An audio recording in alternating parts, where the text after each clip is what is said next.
Hey, Liliana here at EDX Fitness for your pro tip this week, mobility. So if you are not already familiar with the fitness pyramid, I highly recommend you look it up on YouTube, on our YouTube channel.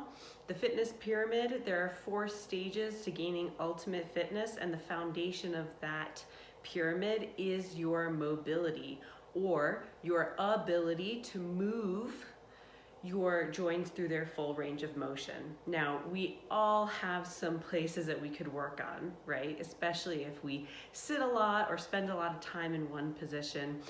Even too much standing can cause some stiffness. So after every workout, you'll find that your coach will prescribe you a few stretches to do. And sometimes your coach will actually sneak those mobility movements right into your workout, and maybe you haven't even noticed that. But what you have been feeling if you've been working out with us regularly for a while is that your mobility is getting better. You're able to move around with more ease and flexibility, and that makes working out more fun, right? It also helps take away some aches and pains. So, there are 2 tips when you are stretching that I'm going to give you today.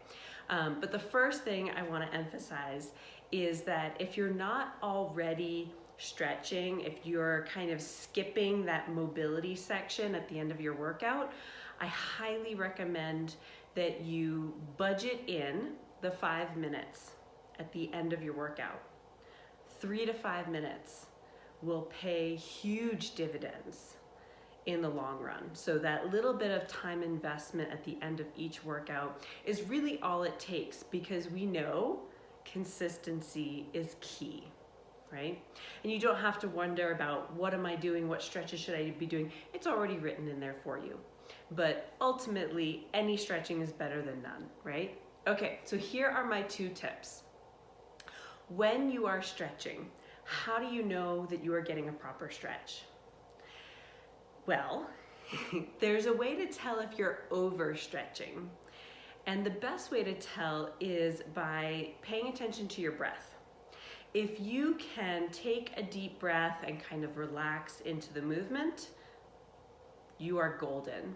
If you find that you're actually holding your breath, or that your breath is shallow, it means that you've gone too far into the discomfort zone and you actually need to back it up just a little bit. Sometimes this is just millimeters of movement to help relax you into the stretch. A stretch should never be painful or awful, right? Should never induce that stink face. So we want it to be comfortably uncomfortable. And that brings me to my second point, which is pain. If you are actively feeling pain when you are stretching, you have gone way too far, and your muscles are actually going to tighten up in response to that stretch as opposed to loosening. And that's where a lot of people come to me and say, but I've been stretching regularly and I still can't touch my toes, or I still have no progress. Well, it's probably because you're going too far in that stretch. You're holding your breath, right? And there is actually a third reason. So I'm going to give you that bonus reason. You're not holding that stretch long enough. So there are little spindles or coils that wrap around each muscle fiber or cell, and they take 20 seconds just to start the unwinding process. And that helps your muscles actually stretch, right? So if you want to increase your flexibility, you have to hold a stretch for 30 seconds minimum, ideally a minute, right? Sometimes more, until you start to feel that muscle soften and loosen, and you can kind of ease into that stretch a little. So a lot of people will just go into a stretch, hold it for a couple seconds, move on to the next one. That is not being intentional with your stretching, right? So hold it a little longer, take a deep breath, take that moment to really relax and mentally come into yourself, because that's going to help you be so much more present in the rest of your life. Okay, enjoy your mobility training, and I will see you next week.